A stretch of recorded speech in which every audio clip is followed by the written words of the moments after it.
going to talk about the guys we have signed since then. So 76ers have made some moves, bringing some new blood to the organization by signing power forward Trendon Watford to a 2-year, $5.3 million contract. The 24-year-old averaged career highs in points and assists last year. Then they signed Jabari Walker to a 2-way contract. The 22-year-old posted career numbers in field goal and three-point percentage last year, as well as signing rookie guard who I mentioned in the last segment, Hunter Salas, to a 2-way contract. He averaged 18 points a game last year and shot 40% from three the year prior on 5 attempts per game. Obviously we went pretty power forward heavy with Walker and Watford and another guard with Salas. But what do you all make of the signings with Watford, Walker, and Salas? Watford would be interesting. I mean, he's a guy I've been watching since he was in college, playing against Michigan State. So he's a guy that I think can fill that role. I mean, he's bigger than you think he is because he's primarily a three-point shooter. So if he can come and he can shoot the ball really well and shoot a high percentage, he could really help us, and he could really help himself. I mean, the position is open for him to come in and play. If he plays well, I mean, he can get significant minutes. So that's very intriguing to see how that plays out. Walker, I think he's a guy that, taking a chance on that could develop into that type of role also. I actually played against his dad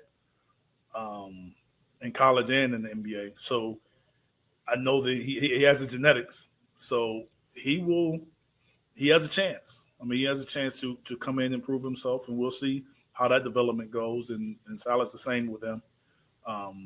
You put up the numbers in college.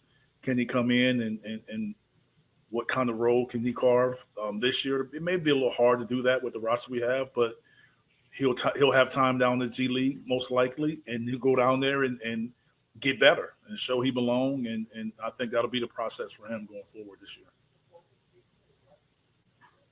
Yeah, I think another thing too is what you kind of mentioned with Broom earlier.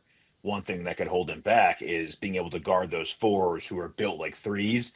I think that's one thing Watford gives you, is the guy who can actually move with those guys who are built more like threes, right? And also play four. I hated playing against Watford in Brooklyn.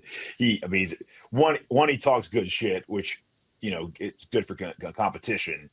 And he showed up against us last year. So those are great reasons to want him on your team. So usually the guys you don't like playing against are the guys that you would give a warm welcome to once they're signed. And he also brings, shot taking, like you said, and playmaking. He's a good passer. So I think we badly need that at the 4. And you're right. It's clear for him to be able to get major minutes if he shows up. Jabari, I think mostly for him, I know his improving 3, but I think his rebounding is, his top attributes. All right. If he can come in and do that, he could maybe steal some minutes here and there, but it's a good guy to develop.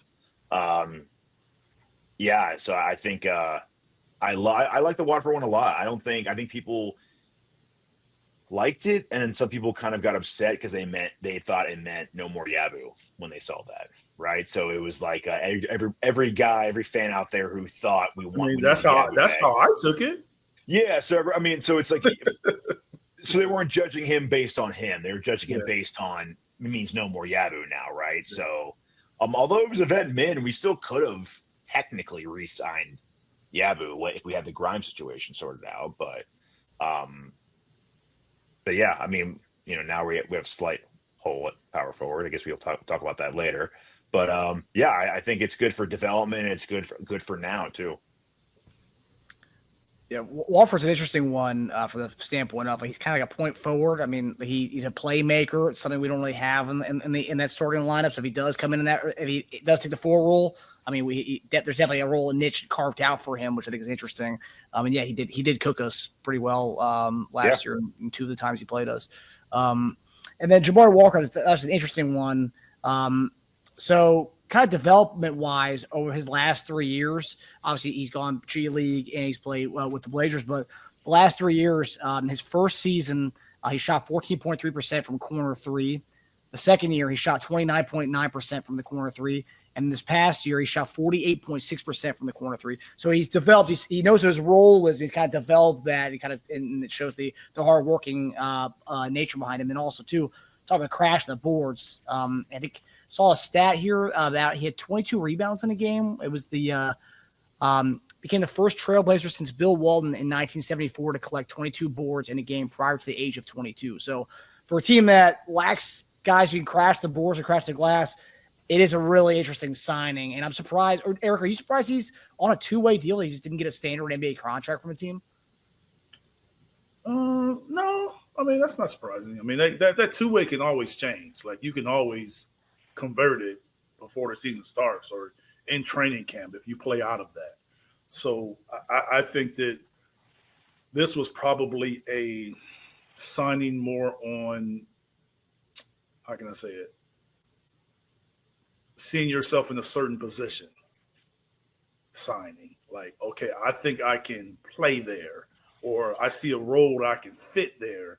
And you take the two-way, I mean, partly because we still have with Grimes, we still have a outstanding issue or outstanding, unsigned business. So it's really, they're not going to make that commitment right now. So that's kind of the business of it. So maybe when the Sixers business, as far as getting everybody signed, sealed, is finished, then you can come back to adjust that. But getting on the two-way kind of solidifies you with the roster. So it wouldn't surprise me if he plays out of that. Yeah, it's great for him. Great place to come to. No true four. I mean, Watford's going to be competing, but we don't have a really solidified four, a conventional one. Yeah, I believe he talked to the media today, and he said opportunity was a big driving force to come into Philadelphia. And we talked about the kind of being a vacancy at the forward spot, and there's going to be minutes and rotations there. So the opportunity was all there. So definitely something he sees himself earning and taking over. And another thing I wanted to add about Jabari is that while he is like a 4, Portland actually played him a lot at 5 in certain lineups they had. He was primarily kind of a 5 for them, but while he did play 4, he played a lot of 5 for them. Would he kind of be that same 5-4 tweener role with us, Eric, or would he just be kind of a 4? I'll be honest with you. I watched 2 Portland games this past year. 2 games. You want to guess which 2 games there were? I could probably guess. Want to take a guess, Marcus? Sixers Portland? Yes. 2 games I won. So I have no idea what you're talking about. I don't know. I have no idea who played center for them. But they had Aiden, and they had a guy from Connecticut. They have all these guys, but they play him at center. To me, I think that's more of a strategic thing, more so than can he play it. It's more of a strategic thing. But like you said earlier, his ability to rebound will allow you to do that. I know Chauncey really well. So if Chauncey making that decision, he trusted, because the one thing the main thing you worry about when you size down like that is rebounding. Yep. So that tells me that for them to size down like that and play him at 5, they must really, really be high on his rebounding ability. So that's encouraging. But as far as him being able to play the center on a consistent basis, that remains to be seen. Yeah, in his rookie season, he averaged about 23 minutes a game and averaged 2.1 offensive boards a game. So I mean, he's giving you second chances when he's in there. And some of the highest efficiency Blazers lineups were the ones where he was in. I watched the whole Blazers podcast about how they talk about that. I get what we're saying, but like right now, would you play him in front of Bona at center? I mean, No. If he can rebound and keep shooting like that, I can still see him playing decent minutes at 4. I think 4 is wide open for us. Yeah. Duck Holiday, last question. Embiid is good enough to drag us to the second round, but is it better to trade him and continue the youth movement? Ooh. Come on, Duck. We're not trying to talk about that right now. Duck Holiday. I mean, we'd be. That's a valid question, though. It's a valid It is. question. It is. Yes. It's I mean, valid. based on the last couple of years, that's a very valid question. Like, Yeah, but after that trade him contract, now, do you hold on to? You know how many people ask me if we're going to trade Joel? You know how many people ask me that question? it's just not realistic, though. He's a negative asset right now. He's a negative asset. It's realistic. Now, whether you get the value that you think you deserve is the question. I think we'd have to attach picks with Joel right now. That's what I'm saying. I'm saying the value, but it it's would be always no value. realistic to trade a guy. The value would be trade a guy. The value would be clearing the salary. That I don't think we get much back for him right now. Well, it depends on what you're taking back. Trades are about what you take back. That's what it's about. It's just a massive amount of money. I mean, if he comes back and looks like himself, about what you are taking back. Yeah, I would assume we take back. It's a lot of teams that would trade for Joel right now as is, if they could get rid of certain, especially if they can get rid of certain contracts. Oh, okay. So yeah. So we'll get like two. We'll get like two Joels back for one. But that's what I'm trying to say. Like, when you saying it's not realistic, I'm like, yes, it is realistic. It is realistic. And what the question is should you kind of do it now and kind of grow and kind of see what you can get and kind of continue with the younger guys, or do we prolong what we don't know? Because at the end of the day, we don't know. We don't know how Joel's going to look.